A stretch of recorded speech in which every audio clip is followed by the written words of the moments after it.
Hi, gentlemen and ladies. Today I'm going to discuss life expectancy among countries. This is lecture series number 4, and the indices are from World Health Organization. We've treated about 30 countries so far. We are going to the 31st country, which is Taiwan. The life expectancy in Taiwan is 80.6. In Lebanon is 80.6. Portugal is 80. Slovenia is 80. Costa Rica is 79.8. United States 79.6. Denmark 79.5. Cuba 79.4. United Arab Emirates 79.2, and then Brunei 79.0. Those are the 10 countries we are going to talk about today. We've discussed countries before this time, and the argument has always been if somebody in Japan stays 84 years and somebody in Chad stays 44 years, what is the problem? That's staying above 30 years. People who were born at the same time, they are supposed to die within the same period, which means there is a problem somewhere. And these problems are rooted in the distribution of income. They are rooted in the power of policies. They are rooted in poor economic situations. They are also rooted in stress. There are a lot of stress in countries, and people develop wherever they are born. Where you are born, you develop there, you grow there. There are going to be some kind of social determinants.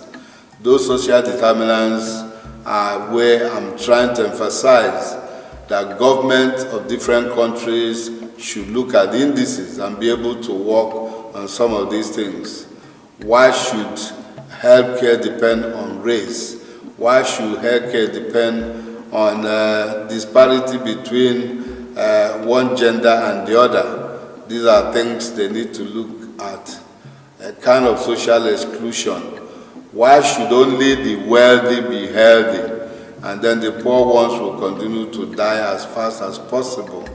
There are problems in different countries which could be addressed and people will now live longer.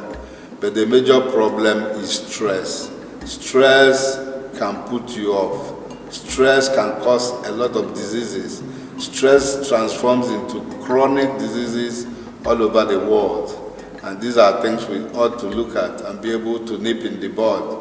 Because our interest should be on health prevention, not just manufacturing a lot of drugs and medicine and giving it to people. The people that distribute power, policies, need to look at the social determinants and see why some people will continue to be poorer and poorer and sicker, while others will be wealthy, having all the money and able to take care of themselves. When countries are able to look at some of these indices, when countries are able to attend to them, where there is social stability, people are likely to live better. And you discover that before we finish the 223 countries, that a lot of things would have passed under the bridge. And these are issues which different governments ought to tackle now and see that people live longer in countries. The kind of diet, the kind of food, exercise, there are a lot of things that make up these things, but we need to take them one after the other. Especially the distribution of income. A lot of people are wealthy, this money are stuck in banks, they don't even make use of it. And so many other people are dying. And in a lot of countries too, the social insurance, or what we call providing insurance for people, is neither here or there. These are issues countries need to take note of and be able to solve some of these problems, so that people can live longer, so that somebody in Japan, for instance, will not live so many years when compared to somebody in Chad, somebody in Nigeria, somebody in South Africa, because these are different people who are in different countries and should be able to live fair life even before the end. Thank you.